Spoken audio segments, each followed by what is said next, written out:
നമസ്കാരം. ഭാരതത്തിന് വേണ്ടി സ്വന്തം ജീവിതം സമർപ്പിച്ച ഭഗിനി നിവേദിതയുടെ 158-ാം ജന്മദിനമാണ് ഒക്ടോബർ 28-ാം തീയതി.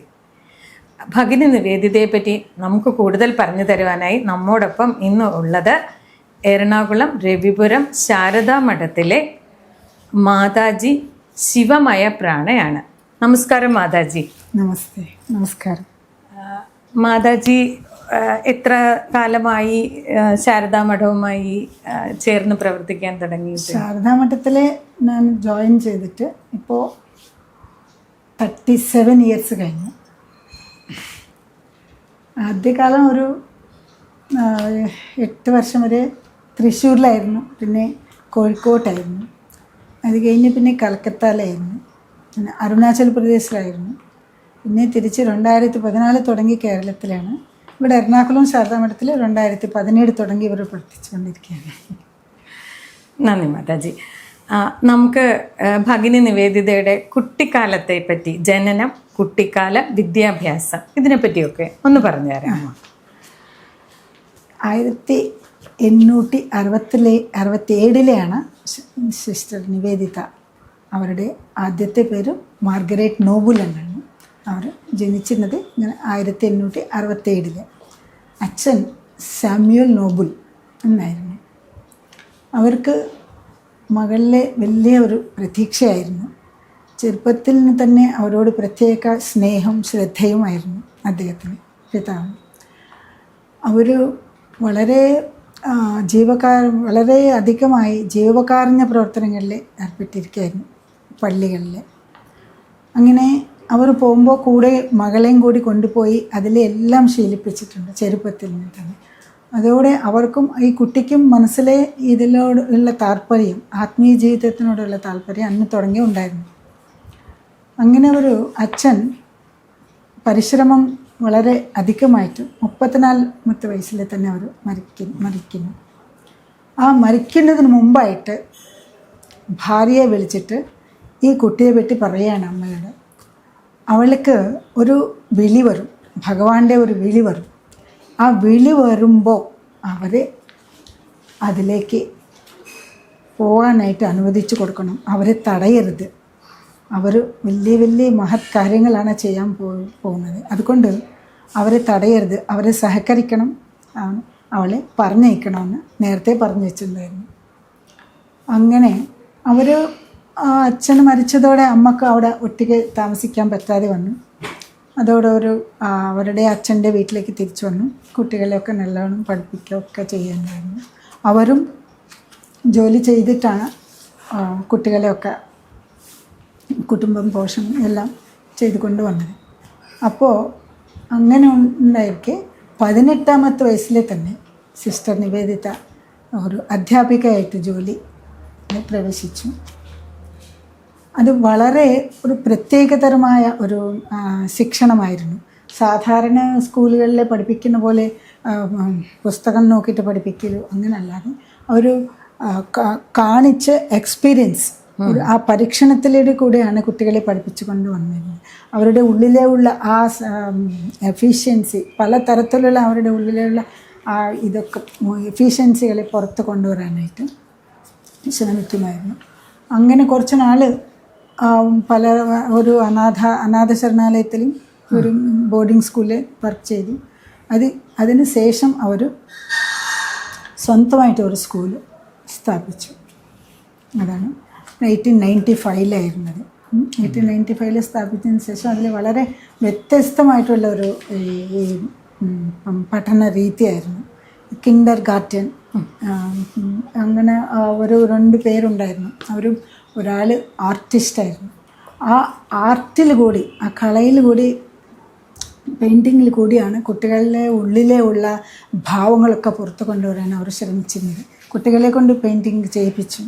അതിലെ പിന്നെ വേറൊരാളായിരുന്നു കിൻഡർ ഗാർട്ടൻ സിസ്റ്റം സ്ഥാപിച്ചിട്ടുള്ള വലിയൊരു മഹാത്മാവായിരുന്നു. അവരുടെ പേര് ഫ്രൈഡ് ഫ്രോബൽ.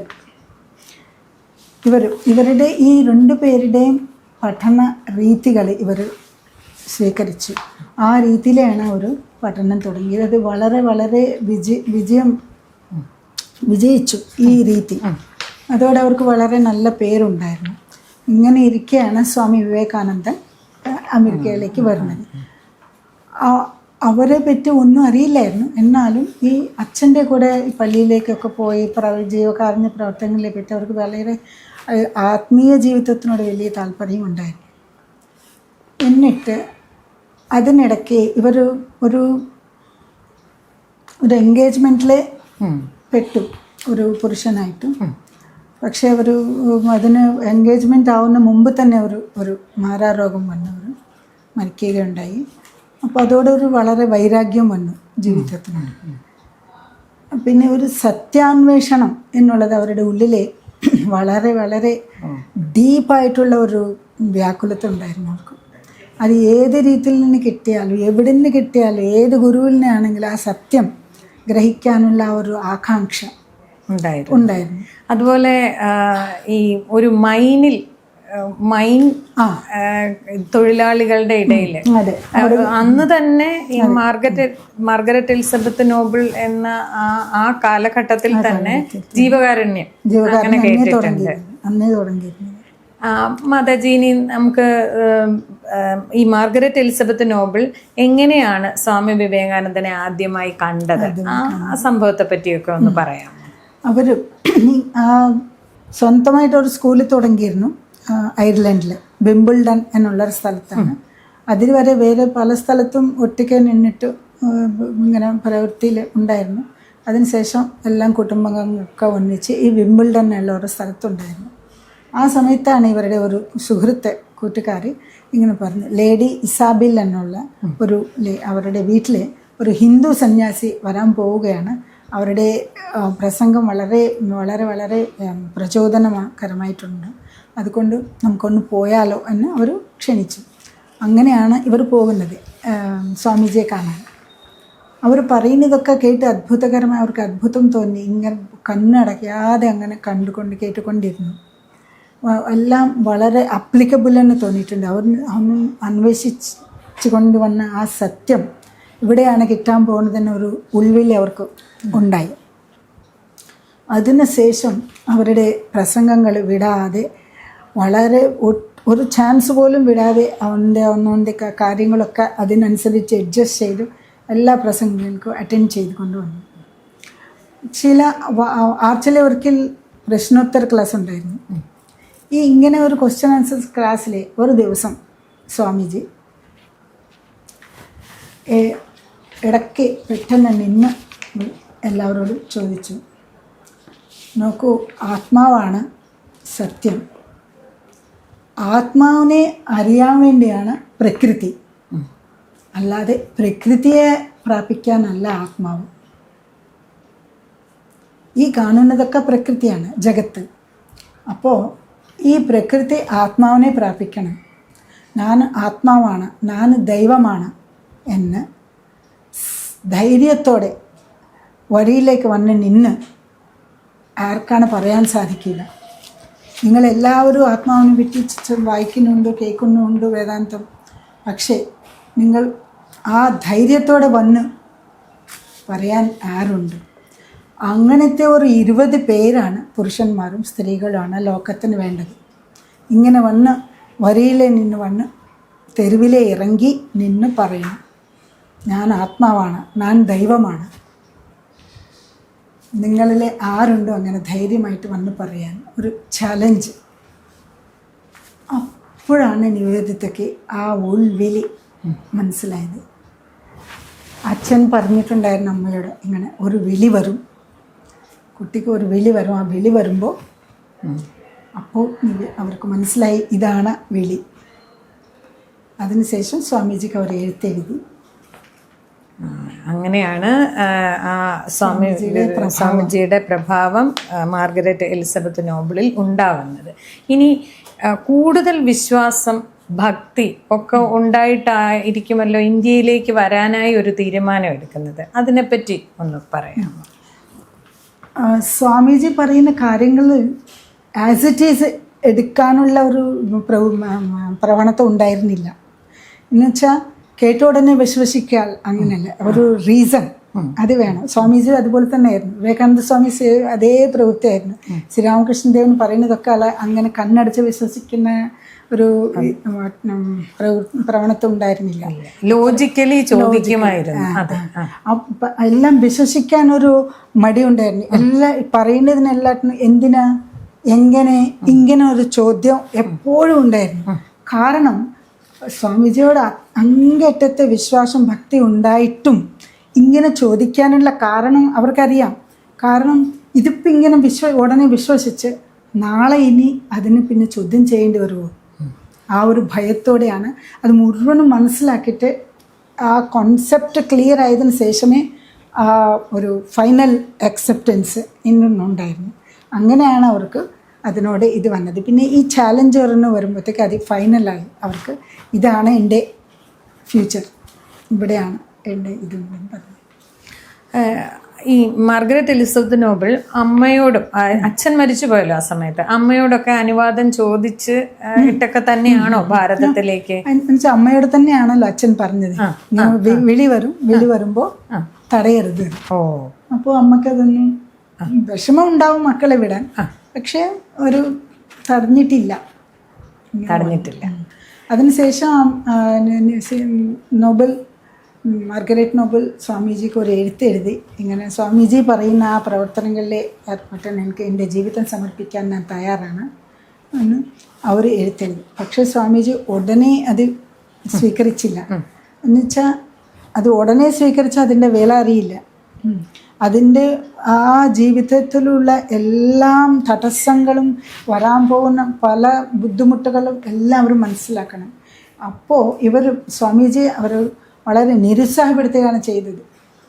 ആദ്യം അങ്ങേറ്റത്തെ നിരുത്സാഹമായിരുന്നു. ഈ ഇന്ത്യയിലേക്ക് വന്നിട്ടുള്ള ജീവിതം അത്ര എളുപ്പമല്ല, അത്രയും ഓർത്തഡോക്സ് ഫാമിലീസ്, ബ്രാഹ്മിൻസ് ഒക്കെയാണ് അവിടെ. അപ്പോൾ അവിടെ വന്നിട്ട് അവരുടെ എതിർപ്പ് നിങ്ങൾക്ക് സഹിക്കേണ്ടി വരും. ഫോറിനേഴ്സിന് തൊട്ടുകൂടായ ഇങ്ങനത്തെ കാര്യങ്ങളൊക്കെ വളരെ വളരെ അധികമായിരുന്നു അക്കാലത്ത്. ഇന്നത്തെ 1895 അതെ. അപ്പോൾ അവർ നിങ്ങൾ മുമ്പിൽ നിന്ന് സംസാരിക്കുമോ എന്ന് തന്നെ അറിയില്ല. അങ്ങനത്തെ ഒരു പരിസ്ഥിതികൾ ഉണ്ടായേക്കാം. അതിന് എല്ലാറ്റിനും തയ്യാറാവണം. അത് നിങ്ങൾക്ക് പറ്റുവാണ് വളരെ ബുദ്ധിപൂർവ്വം ആലോചിച്ച് എന്നിട്ട് വേണം തീരുമാനം എടുക്കാൻ എന്ന് പറഞ്ഞു. വളരെ നിരുത്സാഹപ്പെടുത്തിയിട്ടാണ് അവർ സ്വാമിജി പറഞ്ഞിരുന്നത്. പക്ഷേ അതേപോലെ ആ വിശ്വാസത്തോട് തന്നെ സിസ്റ്റർ നോബിൾ, അപ്പോൾ സിസ്റ്റർ അതെ, അവർ സ്വാമിജിയുടെ പിന്നാലെ തന്നെ പറഞ്ഞുകൊണ്ടേയിരുന്നു, വിളിച്ചുകൊണ്ട് ഇങ്ങനെ. ശരിക്കും എനിക്ക് കാണുമ്പോൾ എനിക്ക് നച്ചികേതസിൻ്റെ ഓർമ്മ വരും. യമധർമ്മനോട് അവർ പറയും, ഇത് കുട്ടിയാണ്, നിങ്ങൾക്ക് ഇത് പറ്റില്ല, നിങ്ങൾക്ക് അറിയില്ല, നിങ്ങൾക്ക് ഇങ്ങനെ ഡൈവേർട്ട് ചെയ്യാൻ വേറെ ഒരുപാട് കാര്യങ്ങൾ തരാം, എല്ലാം തരാം, അതെ അതെ, സമ്പത്തും എല്ലാം തന്നെ വേണം എന്നുള്ള ആ ഒരു ഇത് ഉണ്ടായിരുന്നു. നല്ല ഉപമയാണ്. അപ്പോൾ അവസാനം സ്വാമിജിക്ക് അത് സ്വീകരിക്കേണ്ടി വന്നു. അങ്ങനെ ജനുവരിയിലാണ്, ജനുവരി 1898 ഇന്ത്യയിൽ എത്തുന്നത്. അവരുടെ കൂടെ രണ്ട് ഫോറിനേഴ്സ് കൂടെ ഉണ്ടായിരുന്നു, സ്വാമിജിയുടെ ശിഷ്യന്മാർ തന്നെ. ജോസഫിൻ മേക്ലൂർ, സാറാബൂൺ, അവർ കൂടെ എല്ലാവരും കൂടി അവിടെ ബേലൂർ എന്നുള്ളൊരു സ്ഥലത്ത് സ്വാമിജി പുതിയൊരു മഠം സ്ഥാപിക്കാൻ വേണ്ടി ഒരു സ്ഥലം വാങ്ങി വെച്ചു. അതിനു മുമ്പ് ബാരാനഗർ എന്നുള്ളൊരു ചെറിയൊരു സ്ഥലത്താണ്. ആ ബിൽഡിംഗ് മുഴുവനും പൊളിഞ്ഞിരിക്കുന്ന ഒരു വീഴാൻ പോകുന്ന ഒരു ബിൽഡിംഗ് ആയിരുന്നു. ആ സ്ഥലത്താണ് അവർ ശിഷ്യന്മാരെല്ലാവരും കൂടി ഒരു മഠം പ്രാഥമികമായിട്ടൊന്ന് സ്ഥാപിച്ചത്.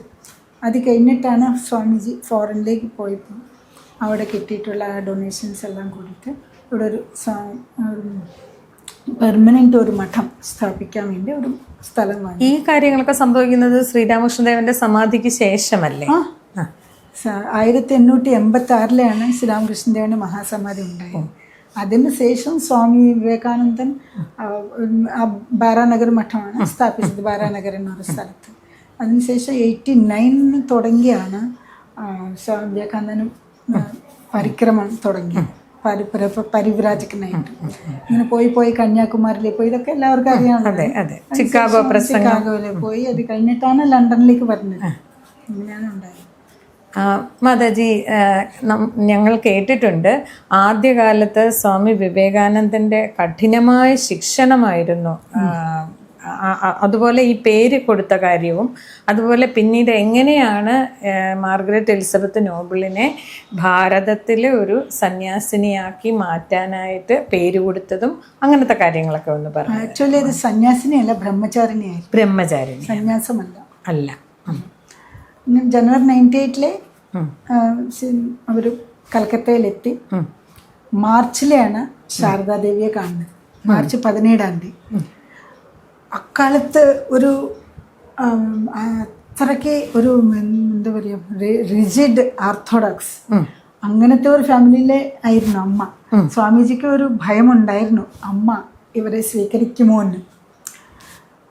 അങ്ങനെ ശാരദാദേവിയുടെ അടുത്ത് കൊണ്ടുപോയി. ആദ്യം അമ്മ അപ്പോൾ വളരെ സ്നേഹത്തോടെ ഒരു അമ്മ എന്ന പോലെ വളരെ അധികം മാതൃസ്നേഹം നൽകി സ്വന്തം സന്താനം പോലെയാണ് അവരെ സ്വീകരിച്ചത്. ഇങ്ങനെ ഒരേ പീഠത്തിലിരുന്നു, ഇവിടെ അമ്മയും വിടുന്നു. ആ ഫോട്ടോ വളരെ പ്രസിദ്ധമാണ്, കണ്ടിട്ടുണ്ടാവും. അങ്ങനെ എത്തി ഭക്ഷണം കഴിപ്പിച്ചു. അതോടെ സ്വാമിജിക്ക് മനസ്സിലായി, ഇന്ത്യ വിൽ ആക്സെപ്റ്റ്. അമ്മ അവരെ സ്വീകരിച്ചതോടെ സ്വാമിജിക്ക് വിശ്വാസം വന്നു, ഇനി ഒന്നും ചിന്തിക്കേണ്ടതില്ല. അതിനുശേഷമാണ് മാർച്ച് 25 സ്വാമി വിവേകാനന്ദൻ മാർഗരറ്റ് നോബിളിനെ ബേലൂർ മഠത്തിൽ വെച്ച് ബ്രഹ്മചര്യം നൽകി ശിവപൂജ ഒക്കെ ചെയ്യിപ്പിച്ചു. ബ്രഹ്മചര്യം നൽകി സിസ്റ്റർ നിവേദിത, ഭഗിനി നിവേദിത, സിസ്റ്റർ നമ്മൾ ഇംഗ്ലീഷിൽ പറയുന്നുണ്ട്, ഭഗിനി നിവേദിത എന്നാണ് പറഞ്ഞത്. ഭഗിനിന്ന് നമ്മളെല്ലാവരും പിന്നീട് ഭാരതത്തിലെ ജനങ്ങൾ വാത്സല്യവും സ്നേഹവും കൊണ്ട് ഭഗിനി എന്നാണ്. അതുപോലെ പ്രേക്ഷകർക്കും അറിയില്ലായിരിക്കും, എനിക്കും അത്ര അറിയില്ലായിരുന്നു. അതായത് ബ്രഹ്മചാരിണി എന്ന ഒരു സ്ഥാനവും സന്യാസം വേറെയാണ്. സന്യാസം സ്വീകരിക്കുക എന്നൊരു പ്രക്രിയ ഉണ്ടായില്ല. അതിനു മുമ്പ് തന്നെ സ്വാമിജി സമാധിയൊക്കെ ആയി. മാത്രല്ല സ്വാമിജി ഉള്ളപ്പോ തന്നെ അവർ ആഗ്രഹിച്ചിരുന്നു, പല പ്രാവശ്യം ആവശ്യപ്പെട്ടിരുന്നു, ആഗ്രഹം പ്രകടിപ്പിച്ചിരുന്നു. പക്ഷെ ഈ ലൈഫല്ല, നിവേദിത ഇങ്ങനെ തന്നെ ഇരിക്കും എന്ന് പറഞ്ഞ് സ്വാമിജി കുറച്ച് ഡിസ്കറേജ് ചെയ്തു. കാരണം അന്നത്തെ സമാജം സ്ത്രീ സന്യാസിനിമാരെ അക്സെപ്റ്റ് ചെയ്യാനുള്ള ഒരു സാഹചര്യം ഉണ്ടായിരുന്നില്ല സൊസൈറ്റിയിൽ. സമൂഹത്തിൽ ഇറങ്ങി പ്രവർത്തിക്കാനും കൂടുതൽ നല്ലത് ഈ ബ്രഹ്മചര്യ വൃത്തി തന്നെ ആയിരുന്നു. അന്നത്തെ സമാജം സ്ത്രീകളെ ആ രൂപത്തിൽ സ്വീകരിക്കാനുള്ള സാഹചര്യം ഇല്ല. ഇനി ഇപ്പം നിവേദിത ആയി. നിവേദിത പിന്നീട് ഇപ്പം ഭാരതത്തിന് വേണ്ടി ചെയ്ത പ്രവർത്തനങ്ങൾ, ഭാരതത്തിലെ മുഴുവൻ ജനങ്ങൾക്കും പ്രത്യേകിച്ച് സ്ത്രീകൾക്കും കുട്ടികൾക്കും ഒക്കെ വേണ്ടി ചെയ്ത പ്രവർത്തനങ്ങളെ പറ്റി ഒന്ന് പറഞ്ഞു തരാമോ? ആ ഉദ്ദേശത്തോടു കൂടെയാണ് സ്വാമിജി നിവേദിതയെ കൊണ്ടുവന്നത് ഇന്ത്യയിലേക്ക്. അപ്പോൾ അതിനു മുമ്പുള്ള വളരെ കഠിനമായ ശിക്ഷണം ഉണ്ടായിരുന്നു. കാരണം അന്നത്തെ കാലത്ത് സൊസൈറ്റി ഇവരെ സ്വീകരിക്കണമെങ്കിൽ ഫോറിനേഴ്സിനെ വളരെ ദൂരെയാണ് നിർത്തിയിട്ടാണ് സംസാരിച്ചത്. അവർ തൊട്ടതൊന്നും നമ്മൾ തൊട്ടുകൂടെ, ഇങ്ങനെ വളരെ കഠിനമായിരുന്നു ജീവിതം. അതിനൊക്കെ സഹിക്കാനുള്ള ശക്തി സിസ്റ്ററിനുണ്ടാവണം. ആ ഓരോ അനുഭവം ഫേസ് ചെയ്യണം, ഓരോ എതിർപ്പും. അതിനു മുമ്പ് ആ ശിക്ഷണയ്ക്ക് വേണ്ടിയാണ് അവർ കൂടെ യാത്രയ്ക്ക് കൊണ്ടുപോയി അൽമോറ എന്നുള്ള സ്ഥലത്താണ് മെയ് 98 കൊണ്ടുപോയത്. എന്നിട്ട് അതിനിടയ്ക്ക് സ്വാമിജിക്ക് തോന്നിയിട്ടുണ്ട് ഒരു പേഴ്സണൽ അഡോറേഷൻ സിസ്റ്റർ നിവേദിതയിലെ ഉണ്ടായിരുന്നു. സ്വാമിജിയോടൊരു സ്വന്തം ഗുരു എന്ന നിലയ്ക്ക് ആവാം, അല്ലാതെ ഒരു അഡോറേഷൻ പേഴ്സണലായിട്ട്. ആ പേഴ്സണൽ അഡ്മിറേഷൻ ഒരു ബന്ധമാണ് സിസ്റ്ററിന് നിവേദിതയ്ക്ക്. അതുകൊണ്ട് അത് മാറ്റിക്കളയണം. അത് മായ്ച്ചു കളയാൻ വേണ്ടിയാണ് വളരെ കഠിനമായ ഒരു പ്രശിക്ഷണമായിരുന്നു. മിണ്ടുന്നില്ല, ഒരു ഇമ്പോർട്ടൻസ് കൊടുക്കുന്നില്ല, മൈൻഡ് ചെയ്യുന്നില്ല. പലരും പോയിട്ടുണ്ട് കൂടെ ശിഷ്യന്മാർ അൽമോറയിൽ ഇവരുടെ കൂടെ. അവർ ചോദിക്കുന്നത് ഉത്തരം പറയുന്നു, ഇവർ ചോദിച്ചാൽ മൈൻഡ് ചെയ്യുന്നില്ല. വരൂ പോകൂ എന്ന വാക്കുകളല്ലാതെ ഒന്നിനും പറയുന്നില്ല. അങ്ങനെ ദിവസങ്ങൾ കൂടി പോകുന്നു. സിസ്റ്റർക്ക് ഇങ്ങനെ ഭയങ്കര വിഷമം. സ്കൂൾ തുടങ്ങാമെന്ന് പറഞ്ഞു അതിനെ പറ്റി ഒന്നും മിണ്ടുന്നുമില്ല. എന്താ ആവുന്നതെന്നൊന്നും മനസ്സിലാവുന്നില്ല. അവർക്കുള്ളിലെ ഒരു ഭയങ്കര ഒരു എന്താ പറയുക വെപ്രാളം, വളരെ അൺഈസിനെസ്, റെസ്റ്റ്ലെസ്നെസ് ആയിരുന്നു. അത് മാത്രമല്ല വേറൊരു പ്രവണത ഉണ്ടായിരുന്നു സിസ്റ്ററിന്. അവിടെ വെസ്റ്റേൺ കൾച്ചറിൽ വളർന്നത് കൊണ്ടായിരിക്കാം എന്തെങ്കിലും ഒരു ഡിസ്കഷൻ വരുമ്പോൾ അവർ അങ്ങോട്ടായിരുന്നു ചായ്വ്. ഭാരതത്തിനോട് ഒരു പ്രീതി, സ്വാഭാവികമായിട്ടുള്ള ഒരു പ്രീതി വരണം സിസ്റ്ററിൽ.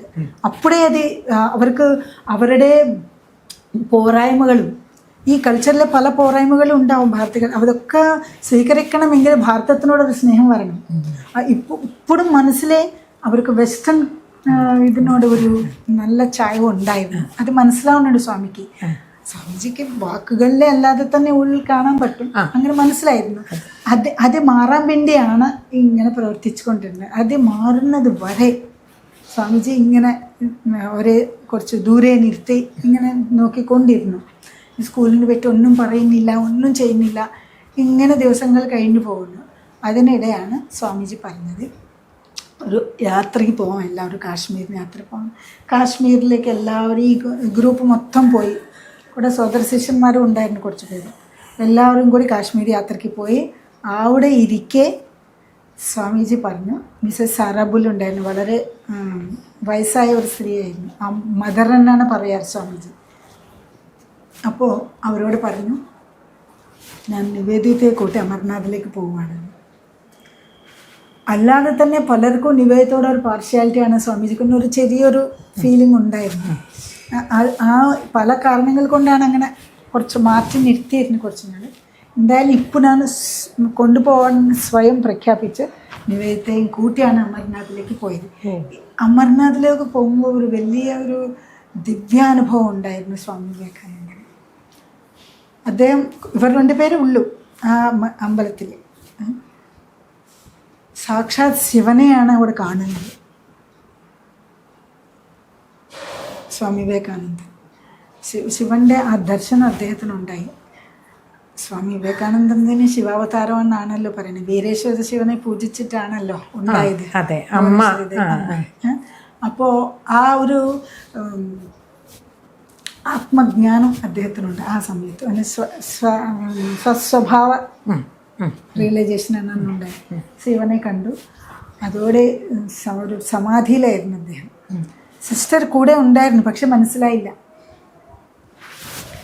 അതിന് ശേഷം സ്വാമിജി ഇങ്ങനെ പറഞ്ഞു, ഇങ്ങനെ എനിക്കൊരു അനുഭവം ഉണ്ടായി. അപ്പോൾ സിസ്റ്ററിനൊരു ചെറിയൊരു എന്താ പറയുക അഭിമാനം. സ്വാമിജി വിചാരിച്ചിട്ടുണ്ടെങ്കിൽ എനിക്ക് ആ അനുഭവം ഉണ്ടായേനെ, എന്നോട് പറഞ്ഞില്ലല്ലോ ആ സമയത്ത്. ഇത് വളരെ വലിയൊരു ലോസ് ആയിപ്പോയി എനിക്ക്. നോക്കൂ, നീ ഇത്ര വലിയൊരു തീർത്ഥയാത്രയ്ക്ക് വന്നിട്ടുണ്ട്, ഇതിൻ്റെ ഫലം വെറുതെ ആവില്ല. ഇത് മുമ്പോട്ട് നിങ്ങൾക്ക് മനസ്സിലാവും. കാലം ക്രമേണ നിനക്കത് മനസ്സിലാവും എന്താ ഉണ്ടായത്. ആ ഒരു വളരെ സട്ടിൽ ഫീലിംഗ് ആയിരുന്നു അവിടെ സ്വാമിജി പറഞ്ഞത്.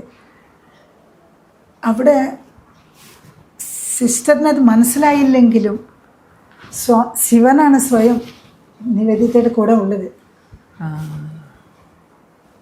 സ്വാമിജിക്ക് ആ സ്വയം അനുഭവം ഉണ്ടായല്ലോ, സ്വാത്മാനുഭവം ഉണ്ടായിരുന്നു. അപ്പോൾ സിസ്റ്ററിൻ്റെ കൂടെ ഉള്ളത് ഭഗവാനാണ് സ്വയം. അത് പിന്നീട് അവർ റിയലൈസായി. ക്രമേണ എന്ന് പറഞ്ഞല്ലോ, ക്രമേണ നിനക്ക് മനസ്സിലാകുമോ എന്ന് പറഞ്ഞു. അതുപോലെ അവർക്ക് പിന്നീട് അവർ പറയുകയും ചെയ്തു. സ്വാമിജി ഇങ്ങനെ പറഞ്ഞിരുന്നു. പിന്നീടാണ് അതൊരു ഇത്ര വലിയൊരു ഒരു ഭാഗ്യമാണ് എനിക്കുണ്ടായിരുന്നതെന്ന്. പിന്നെ പറയും, സ്വാമിജി അന്ന് ലണ്ടനിലേക്ക് വന്നിട്ടില്ലായിരുന്നില്ല, എൻ്റെ ജീവിതം എന്തായിരുന്നു. ലണ്ടനിലേക്ക് വന്നു, കൂട്ടിക്കാഴ്ച ഉണ്ടായി, ഇതുപോലെ ഒരു ചാലഞ്ച് ഉണ്ടായി, വെളിയുണ്ടായി വന്നു. ഇവിടെയാണ് അവസാനിച്ചത്. അമർനാഥിൽ വെച്ചിട്ടാണ് സിസ്റ്റർ നിവേദിതയുടെ ഒരു എന്താ പറയുക പ്രതിഷ്ഠ എന്ന് പറയാം. അങ്ങനെ ഈ സേവാ പ്രവർത്തനങ്ങൾക്ക് വേണ്ടിയിട്ടുള്ള ആ ഒരു എല്ലാ ആശീർവാദങ്ങളും സ്വാമിജി അന്നാണ് കൊടുത്തത്. വളരെ നന്ദി മാതാജി. കാരണം ശ്രീരാമകൃഷ്ണദേവൻ സ്വാമി വിവേകാനന്ദന് ദേവി ദർശനം നൽകിയ ആ കഥ നമുക്ക് എല്ലാവർക്കും അറിയാം. പക്ഷെ അതുപോലെ തന്നെ സ്വാമി വിവേകാനന്ദൻ നിവേദിതയ്ക്ക് ശിവദർശനം, സാക്ഷാൽ ശിവനായി സ്വാമി തന്നെ അല്ലെങ്കിൽ സാക്ഷാൽ ഭഗവാന്റെ ദർശനം നൽകിയാണ് ആ യഥാർത്ഥ ആത്മീയ ചൈതന്യം നിവേദിതയിൽ നിറച്ചത്. അല്ലെങ്കിൽ അമർനാഥ് കൊണ്ടുപോയത് അതിനുവേണ്ടി തന്നെ. അതൊരു വലിയൊരു അറിവാണ്, ഞങ്ങൾക്ക് എല്ലാവർക്കും അത് വലിയൊരു അറിവാണ്. ഇനി ഇതിന് ശേഷമാണ് കൽക്കത്തയിലേക്ക് തിരിച്ചു വന്നിട്ട് ഒരു സ്കൂൾ സ്ഥാപിക്കുന്നതും. നവംബർ 98 ഇത് ഓഗസ്റ്റിലാണ് അമർനാഥിൽ പോയത്. മേയിലാണ് അൽമോഴ, പിന്നെ ഓഗസ്റ്റിൽ അമർനാഥ് പോയി. അത് കഴിഞ്ഞ് കൽക്കത്തയിലേക്ക് തിരിച്ചു വന്നും എല്ലാ കാര്യങ്ങളും ഒരു ചെറിയൊരു ബിൽഡിംഗ് ആദ്യം റെൻറ്റിന് എടുത്തതാണ്. അവിടെ വെച്ചിട്ട് ശാരദാദേവി സ്വയമാണ് ഒരു കാളിപൂജയുടെ അന്നാണ്. കാളിപൂജ എന്ന് വെച്ചാൽ ദീപാവലി, ബംഗാളിലെ കാളിപൂജ എന്ന് പറയുന്നു, അറിയാമോ? അന്നാണ് ഈ സ്കൂൾ സ്ഥാപിച്ചത്. ശാരദാദേവി സ്വയം പോയി എല്ലാ കാലത്തേക്കും ഞാൻ ആശീർവാദം നൽകുന്നു. ഈ സ്കൂൾ വളരെ വളരെ വളരെ യോടെ മുമ്പോട്ട് പോകട്ടെ. ഇപ്പോഴും ആ സ്കൂള് നമ്മുടെ ശാരദാ മഠത്തിൻ്റെ കീഴിലാണ്, സിസ്റ്റർ നിവേദിത ഗേൾസ് സ്കൂൾ. വേറൊരു കാര്യം ഉണ്ടായി.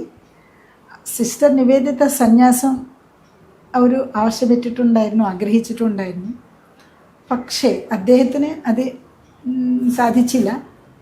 എന്നാലും ആ സിസ്റ്റർ നിവേദിതയുടെ സ്കൂളാണ് ശാരദാമഠം സ്ഥാപിക്കാനുള്ള ഒരു പ്രേരണ. കാരണം അതിനുശേഷം എത്രയോ സ്ത്രീകൾ നമ്മുടെ സ്ഥാപനത്തിൻ്റെ പില്ലേഴ്സ്, ആദ്യ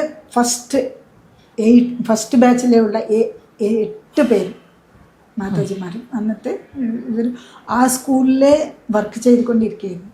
വിവാഹം കഴിക്കാതെ ഈ ലൈഫിനോട് താല്പര്യത്തോടെ വളരെ വളരെ ശ്രദ്ധയോടെ ആ സ്കൂളിൻ്റെ കാര്യങ്ങൾ നോക്കുകയും തപസ് അനുഷ്ഠിക്കുകയും ചെയ്തുകൊണ്ടിരിക്കുകയാണ്. അങ്ങനെ ഇരിക്കെയാണ് പ്രവ്രാജിക മുക്തിപ്രാണ മാതാജി, അവരുടെ ആദ്യത്തെ പേര് ആശ, അവർ ഒരു ശാരദാ മഠം, സ്ത്രീകൾക്കൊരു മഠം വേണമെന്നുള്ള ആവശ്യം വേലൂർ മഠത്തിന് വലിയ വലിയ മഹാരാജമാരുടെ അടുത്ത് ഉന്നയിച്ചത്. പിന്നെ ഒരു ഭാരതി പ്രാണ മാതാജി, അവരായിരുന്നു ഫസ്റ്റ് പ്രസിഡൻറ്റ്. അവരുടെ ആദ്യത്തെ പേര് സരള. അവർ സിസ്റ്റർ നിവേദിത ഉള്ളപ്പോൾ തന്നെ ആ സ്കൂളിലെ ജോയിൻ ചെയ്തു.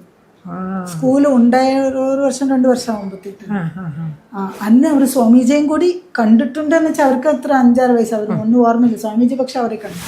അങ്ങനെ അപ്പോൾ ആ ഭാരതി പ്രാണ മാതാജി ആ സ്കൂളിൽ ഉണ്ടായിരുന്നു.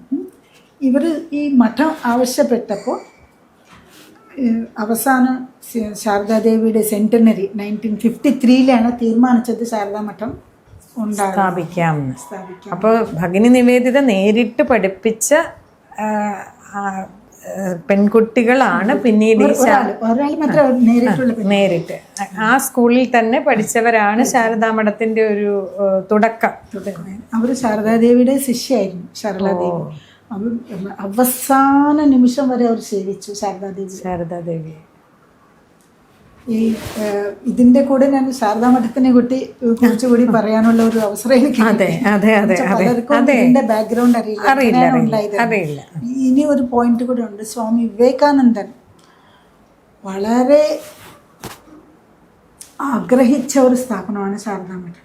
വേലൂർ മഠം സ്ഥാപിച്ചപ്പോൾ തന്നെ നിയമാവലിയിൽ പറഞ്ഞിരുന്നു, പല നിയമങ്ങളും ഉണ്ടായിരുന്നു. ആ എഴുതിയതിൽ ഗംഗാനദിയുടെ ഇപ്പുറത്ത് പുരുഷന്മാർക്കൊരു മഠം, അപ്പുറത്ത് സ്ത്രീകൾക്കൊരു മഠം. ആദ്യം സ്ത്രീകൾക്കൊരു മഠം ഉണ്ടാവണം, പിന്നെയാണ് പുരുഷന്മാർക്കും. അങ്ങനെ ഒരു ഇതായിരുന്നു സ്ത്രീകളോട് സ്വാമിജിക്ക്. പക്ഷെ അത് അന്ന് അക്കാലത്തെ സൊസൈറ്റിയുടെ സാഹചര്യത്തിൽ അത് സാധിച്ചില്ല. പിന്നീട് പക്ഷെ അതൊരു പ്രേരണയായി. അന്നാണ് തുടങ്ങിയതെന്ന് പറയാം. ശാരദാദേവിയുടെ കൈക്കല്ലാണ് തുടങ്ങിയതെന്ന് പറയാം. കാരണം ശാരദാദേവിയാണ് നിവേദിത സ്കൂൾ സ്ഥാപിച്ചത്. പിന്നെ ഈ സന്യാസിനി ആവാൻ പോകുന്ന ഇവരെല്ലാവരും അവിടെ താമസിച്ചിട്ടാണ് ഈ ജീവിതത്തിനോടുള്ള ഒരു ആകാംക്ഷ അവർക്ക് ഉണ്ടായതും പിന്നീട് ഈ ശാരദാ മഠം ഉണ്ടായത്. അതുപോലെ ഭാരതത്തിൽ വന്നതിന് ശേഷം നിവേദിതയുടെ ജീവകാരുണ്യ പ്രവർത്തനങ്ങൾ. അത് ജീവകാരുണ്യ പ്രവർത്തനങ്ങളിലെ ആദ്യമായിട്ട് നമ്മൾ വളരെ പ്രസിദ്ധമായിട്ടുള്ള ഒരു ഇതാണ് പ്ലേഗ് എന്നൊരു മഹാമാരി വന്നു, എസ്പെഷ്യലി കൽക്കത്തയിൽ.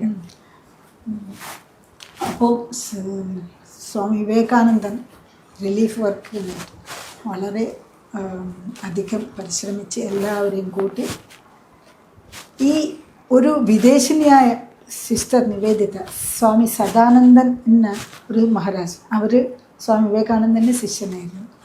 അവരുടെ കൂടെ ഓരോ റോഡിലേയും പോയി തെരുവിലിറങ്ങി ഓരോ വീട്ടിലും ഓരോ കുടിലും എല്ലാം ക്ലീൻ ചെയ്യുന്നത്. ക്ലീനായിട്ടുണ്ടാവുന്ന അതാണ് ആദ്യത്തെ ഒരു നിയമം. എന്നുവെച്ചാൽ ആ പ്ലേഗിനെ തടയണമെങ്കിൽ ആ വൃത്തി ഉണ്ടാവണം. അപ്പോൾ എല്ലായിടത്തും റോഡ് ഇങ്ങനെ എന്താ പറയുന്നത്, തൂത്തടിക്കും. ഇങ്ങനെ അപ്പൊ അവരുടെ ജീവനും കൂടി അപകടത്തിലാക്കിക്കൊണ്ടാണ്. അതിനൊന്നും അങ്ങനെ റിസ്ക് എടുത്തിട്ട് റിസ്ക് എന്ന് കൂടെ അവർക്ക് തോന്നിയിട്ടില്ല. എനിക്ക് എന്തെങ്കിലും പറ്റുമോ എന്നൊരു ചിന്തയില്ല. അത് ഇവരിങ്ങനെ ചെയ്യുന്നത് കണ്ടിട്ട് പല യുവാക്കളും ഇവരോട് കൂടെ ചേർന്നു. ഒരു വിദേശം ഇങ്ങനെ വന്ന് ഇന്ത്യക്ക് വേണ്ടി ഇങ്ങനെ ചെയ്യുന്നുണ്ടെന്ന് തോന്നുന്നു. അവർ ബാക്കിയുള്ളവരെല്ലാവരും കൂടി ഇങ്ങനെ ചെയ്യുമായിരുന്നു. അവസാനം വരെ അത് ഇങ്ങനെ ചെയ്യും. ഇനി ജീവകാരുണ്യം പറഞ്ഞാലും അതുകൂടിയല്ല, സ്കൂളിലെ എങ്ങനെയായിരുന്നു വെച്ചാൽ കുട്ടികളോട് ഭയങ്കര സ്നേഹമായിരുന്നു. കുട്ടികളെ വിടാനേ ആരും തയ്യാറല്ല. അന്നത്തെ കാലത്ത് സ്ത്രീ വിദ്യാഭ്യാസം എന്നുള്ളത് വളരെ സ്വപ്നമെന്ന് പറയുന്നത്. അത്ര ശരിക്കും സ്വപ്നം.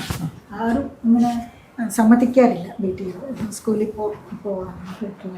അപ്പോൾ ഇവർ ഓരോ വീട്ടിലേക്ക് പോയി കുട്ടികളെ റിക്വസ്റ്റ് ചെയ്ത് അവർ കൊണ്ടുവരുന്നു. ദിവസം വീട്ടിൽ പോയി കൊണ്ടുവരണം. റിക്ഷ ഇവരുടെ ഒരു റിക്ഷ വെച്ചിട്ട് റിക്ഷയിൽ കൊണ്ടുവരും. അവർ പർദ്ദ ഉണ്ടായിരുന്നു കുട്ടികൾക്ക്. പിന്നെ ബാലവിധവകൾ അവരെയൊക്കെ കൊണ്ടുവന്ന് പഠിപ്പിക്കലായിരുന്നു. ബാലവിധകൾ പുറത്തേക്ക് പോകാൻ പാടില്ല. അങ്ങനെ ഇരിക്കുകയാണ് ഇദ്ദേഹം.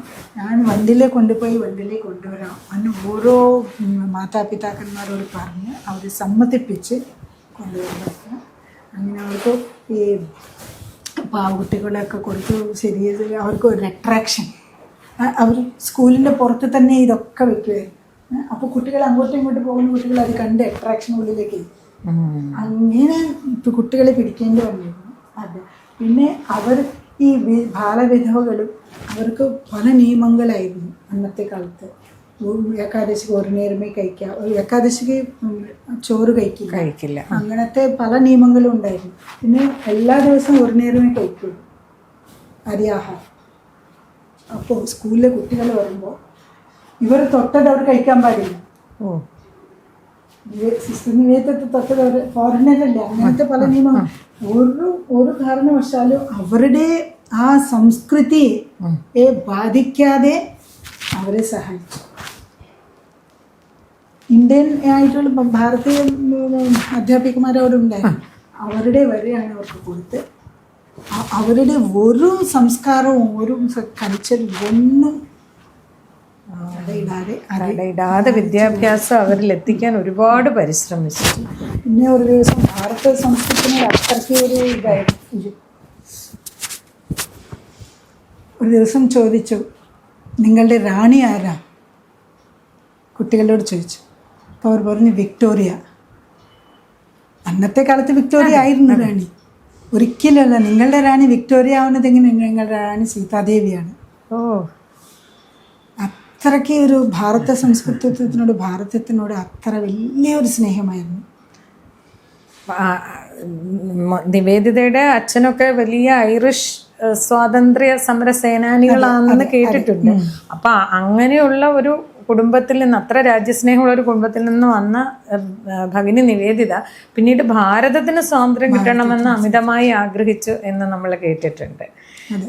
അത് അതിന് ജോസഫിൻ മാക്ലോഡ്, സ്വാമിജിയുടെ ശിഷ്യൻ, അവരും how can I serve U എന്ന് ചോദിച്ചു.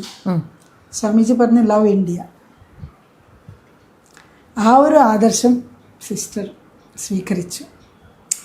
അങ്ങനെ രവീന്ദ്രനാഥ് ടാഗോർ, അരവിന്ദ് ഘോഷ്, ജതീൻ ദാസ്, ഇങ്ങനെയുള്ള ഈ സ്വാതന്ത്ര്യ സമര സേനാനികൾ അവരെ വളരെ ഉത്സാഹിപ്പിച്ച് അവരെ സഹായിച്ചു, സഹകരിച്ചു, സാമ്പത്തികമായിട്ട് സഹായിച്ചു. പിന്നെ അവർക്ക് ഈ ജഗദീഷ് ചന്ദ്രബോസ് ശാസ്ത്രജ്ഞന് അതിൽ അവർക്ക് പല തടസ്സങ്ങളും അദ്ദേഹത്തിന് പരീക്ഷണങ്ങൾ നടത്താനും പിന്നെ ഈ പ്രവർത്തനങ്ങളിൽ വളരെ വളരെ അധികം ഇടപെടേണ്ടി വന്നത് അത് സ്വാമിജിയുടെ മഹാസമാധിക്ക് ശേഷം. അതിനു മുമ്പ് ഒട്ടുമില്ല, ഒരു സ്പർശ പോലും ഉണ്ടായിരുന്നില്ല. അപ്പൊ മാതാജി നമുക്ക് ഒന്ന് പറഞ്ഞു തരാമോ, സ്വാമിജിയുടെ അവസാന കാലത്തെ ഭഗിനി നിവേദിത കണ്ടതും ആ മഹാസമാധിയും അപ്പോൾ ഉണ്ടായ ആ ദുഃഖം അതിനെ എങ്ങനെ അതിജീവിച്ചു, അതൊക്കെ ഒന്ന് പറഞ്ഞു തരാം. സ്വാമിജി 1902 അവസാന സമയം വന്ന് ചേരുകയാണ്. അങ്ങനെ ജൂൺ 28 നിവേദിത സ്വാമിജിയെ കണ്ടു, സംസാരിച്ചു. വളരെ വളരെ വിസ്തരിച്ച് അവരുടെ കാര്യപ്രവർത്തനങ്ങളെക്കുറിച്ച്, ഭാവി കാര്യങ്ങളെക്കുറിച്ചൊക്കെ പറഞ്ഞു കൊടുത്തു. അതിനുശേഷം വീണ്ടും പോയി ജൂലൈ 2 അന്നായിരുന്നു അവസാനത്തെ കൂട്ടിക്കാഴ്ച. അന്ന് ഏകാദശിയായിരുന്നു, സ്വാമിജി ഉപവാസമായിരുന്നു. എന്നാലും അവർ സിസ്റ്റർ നിവേദിതയെ അവർക്ക് ഭക്ഷണം വിളമ്പി കൊടുക്കണം എന്ന ആഗ്രഹം പ്രകടിപ്പിച്ചു.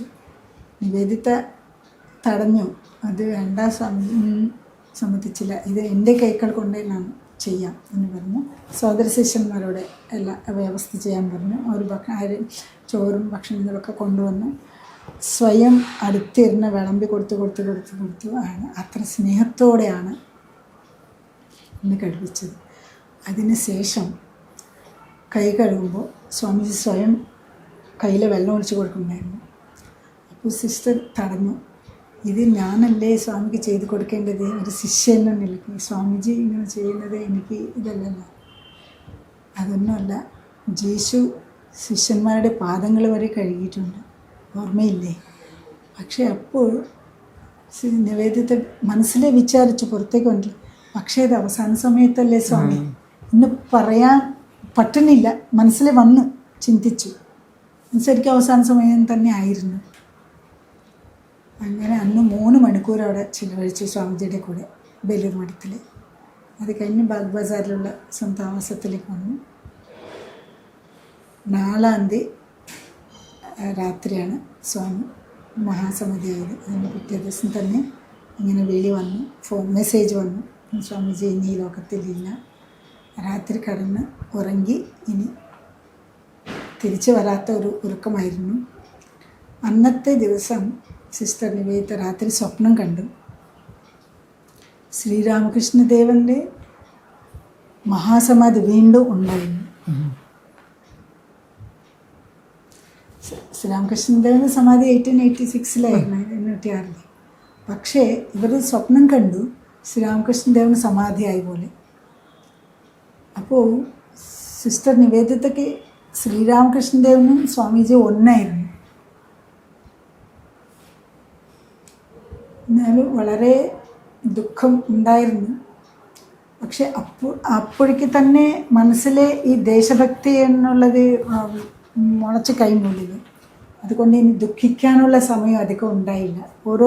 അങ്ങനെ വന്നു ചേർന്നു, ആ ദുഃഖം മറക്കാൻ വേണ്ടി എന്ന പോലെ ഈ ഓരോ പ്രവർത്തനങ്ങൾ ഇങ്ങനെ വരുമ്പോൾ മുങ്ങി, അതിൽ മൊത്തം മുങ്ങി. അപ്പോൾ വളരെ അധികം ഇതിൽ ഇൻവോൾവ് ആവേണ്ടി വരുന്നു എന്ന് തോന്നിയപ്പോൾ അത് സ്വാമിജി ഒരു നിയമം ഉണ്ടായിരുന്നു. സ്വാമിജി ഒരു നിയമം വെച്ചിട്ടുണ്ടായിരുന്നു രാമകൃഷ്ണ മഠത്തിൽ. ഇവിടുത്തെ മെമ്പേഴ്സ് ആരും പോളിറ്റിക്സിൽ ഇടപെടില്ല. അപ്പോൾ സിസ്റ്ററിന് അത് ചെയ്യാൻ പറ്റില്ല. ബ്രഹ്മചാരിണി എന്ന് വെച്ചാൽ രാമകൃഷ്ണ മഠത്തിൻ്റെ ഒരു അംഗമായിരുന്നു. അതെ. അപ്പോൾ അവർ ആലോചിച്ചു, മഠത്തിൽ തന്നെ ഒരു പറച്ചിലുണ്ടായി, എന്താ വേണ്ട ഇങ്ങനെ ഇതിൽ അവരെ സഹായിക്കുന്നു, ഇത് ഒരു റൂമേഴ്സ് ഉണ്ടായി. അത് സിസ്റ്ററിനെ അറിയാം. അപ്പോൾ മഠത്തിന് ഒരു ചീത്തപ്പേര് ഉണ്ടാവാൻ പാടില്ല. സ്വാമിജിയുടെ സ്ഥാപിച്ച ഒരു മഠമല്ലേ. അപ്പോൾ അവർ അവിടെ നിന്ന് വിരമിച്ചു. ഒരു ഇത് കൊടുത്തു. സ്വാമി ബ്രഹ്മാനന്ദനാഥ് അന്നത്തെ പ്രസിഡൻറ്റ് പറഞ്ഞു, ഞാൻ മഠത്തിൻ്റെ തന്നെയാണ്, ഒഫീഷ്യലി ഞാൻ മാറുകയാണ്, അത്രേ ഉള്ളൂ, അല്ലാതെ ഞാൻ എന്നത്തേക്കും മഠത്തിൻ്റെ തന്നെയാണ് എന്ന് പറഞ്ഞു. അതിൽ നിന്ന് കംപ്ലീറ്റ് റിസൈൻ ചെയ്ത് വന്ന പോലെ തന്നെയാണ്. അതായത് ഔദ്യോഗികമായി രാമകൃഷ്ണ മഠത്തിന്റെ അംഗമല്ലാതെയായി. അത് ഈ ദേശഭക്തി അപ്പോഴത്തേക്കും എനിക്ക് തോന്നുന്നു ഭഗിനി നിവേദിതയ്ക്ക് മനസ്സിലായി, സ്വാതന്ത്ര്യം വേണം, ഭാരതത്തിന് സ്വാതന്ത്ര്യം വേണം, അതിനു വേണ്ടിയുള്ള പ്രവർത്തനങ്ങൾ. അങ്ങനെ അപ്പോൾ അങ്ങനെ പിന്നെ ധാരാളം പുസ്തകങ്ങളും അല്ലേ, പുസ്തകങ്ങൾ എഴുതിയിട്ടുണ്ട്. അങ്ങനെ എനിക്ക് തോന്നുന്നു നമ്മുടെ ഭാരതത്തിലെ വളർന്നു വരുന്ന തലമുറ ആ പുസ്തകങ്ങളൊക്കെ വായിക്കേണ്ടതാണ് അല്ലേ മാതാജി. ഇനി അപ്പോൾ മാതാജി നമുക്കിനിയിപ്പോൾ ഭഗിനി നിവേദിതയുടെ അവസാന കാലഘട്ടത്തെ പറ്റി ഒന്ന് പറഞ്ഞു തരാം. സ്വാമിജിയുടെ മഹാസമാധിക്ക് ശേഷം സ്കൂള് അവർക്ക് നടത്താൻ ബുദ്ധിമുട്ടായി തുടങ്ങി സാമ്പത്തികമായിട്ട്. പിന്നെ വിദേശത്തേക്ക് പോയി, പിന്നെ കുറച്ച് ഫണ്ട്സ് സംഘടിപ്പിച്ചിട്ട് വരാൻ പോയി. അപ്പോഴത്തേക്ക് അവിടെ പല പൊളിറ്റിക്കൽ പ്രശ്നങ്ങളുണ്ടായി. എന്തായാലും കുറച്ച് പണം സമ്പാദിച്ച് തിരിച്ചു